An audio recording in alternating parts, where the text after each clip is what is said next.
Batas, tiwalang tatalunin ni Goryong Tala si Rapian. Tipsy D, sinabing Mot ang goat niya. At Lipcram hindi nagsisisi nang hindi sumipot sa laban niya sana kay Apex. Alamin natin ang mga yan, so tara.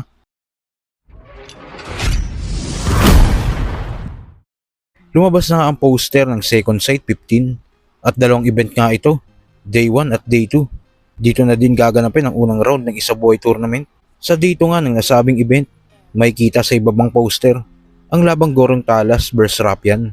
Magandang panimula ang laban na ito para panggising ng mga dugo ng mga fans na naghintay ng matagal. Sa laban nga na ito may tuturing na yamado si Rapian, pero tiwala nga si Batas na kayang durugin ni Goryo si Rapian at pabiro pa nga itong nagsabi na pustahan na. Shoutout kay Goryo. Good luck sa battle yun ni Rafian. Alam kong papanisin mo tong putang inan to. Pero naniniwala akong tangina mananalo si Goryo dito kay Rafian. Yan. O ano? Pupusta na ba? Oh. Yeah. Let's go. Let's go, Goryo. Putang ina spade, ah. Wag mo akong bibiguin. Banisin mo to si Rapian, ha? Sa kabilang balita naman, naging pukpukan nga ang labang Tipsy D vs Mot etong nakaraang Aon 16. Bagamat natalo si Tipsy D kay Mot, still, classic ang pinamalas nilang performance. Sa interview nga ni Sherwin ng Black Manila, dito ay tinanong niya si Tipsy D kung sino ba ang pinakamagaling na active MC para sa kanya.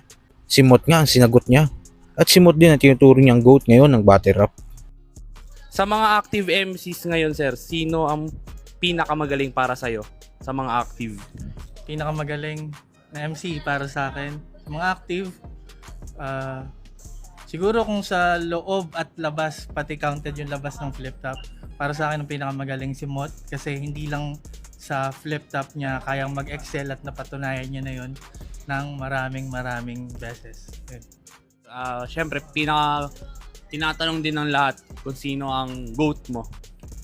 All time, Ah, wala akong GOAT favorites lang. Pero siguro magbase na lang ako dun sa kung sinong pinili kong active na pinakamagaling ngayon. Hindi ko pwedeng malapit na rin yan. Doon na rin papunta yan sana. Hindi naman natin masasabi. Si Mot ang sabihin ko. si Mot ang GOAT ni Tipsy D. Sa ngayon, ayun. At sa huling balita, August 27, 2022, ang sanang paghaharap ni Lipcram at Apex sa sunugan sa Kumu. Pero hindi nga ito nangyari dahil sa hindi pagsipot ni Lipcram sa nasabing laban.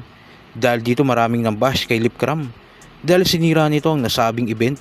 Fast forward 2026, kamakailan lang sa interview ni Lipcram kay Dogbrak TV.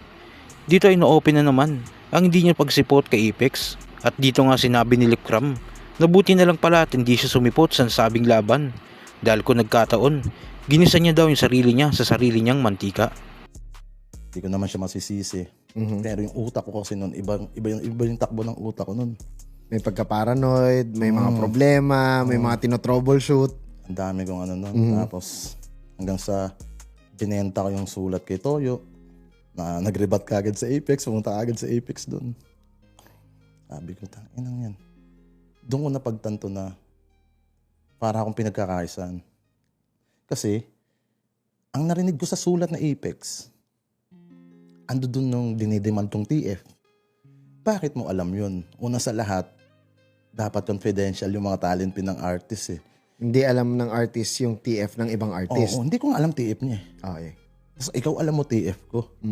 Yung dinidemand kong TF. Ibig sabihin, sinabi sa'yo ni Luns. Ayun yung nagpalinaw sa akin na, kung natuloy pala kami, para akong ginisa. Okay. Ayun yung nakita ko, ayun yung narinig ko, ayun yung in-spit niya. Dinidemand kong TF. Yung 70,000. Pag 50 lang, parang mga ganun sa Apex. Na bakit mo alam? Okay. Diba? Doon pa lang, kung neutral si Luns, sa isip-isip ko noon, nung panahon na yun, hindi niya malalaman yung talent ko. O kung nagdi-demand man ako. Basta yun yung headspace mo that time? Oo, yun yung naisip ko. Okay. Puta na, tama lang pala yung ginawa ko sa mga gagong to. Kung nagkataon pala, parang ginisa yung sarili ko. Parang hinatid ko yung sarili ko sa kamatayan. Parang ganon. Okay. Diba, yun yung utak ko. Yun yung headspace mo nun? Oo, diba? Oo. Kasi isipin mo naman Galit ka eh. Kumbaga eh, oo. Diba? Kaya isipin mo, Hindi naman na hindi mo naman talaga dapat alam.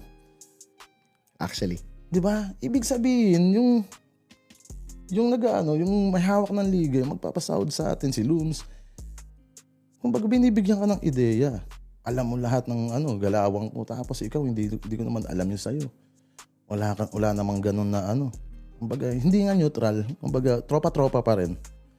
Parang sa isip ko, sila talaga nagpapatakbo nun. Sila may gusto ng battle. Kasi ang hinihingi ko parang si Sak Maestro.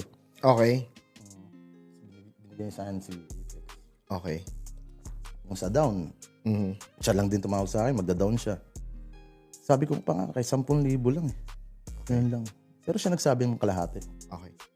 So okay ba mga kuys na masasabi nyo sa labang Apex vs Lipcram? Gusto nyo pa ba itong mangyari? At kung pupusta kayo sa labang Goryong Talas vs Rapian, kanino kayo tataya? Kung ano man sa loobin mo, comment mo lang sa baba na mapag-usapan natin yan. So yun lang. God bless.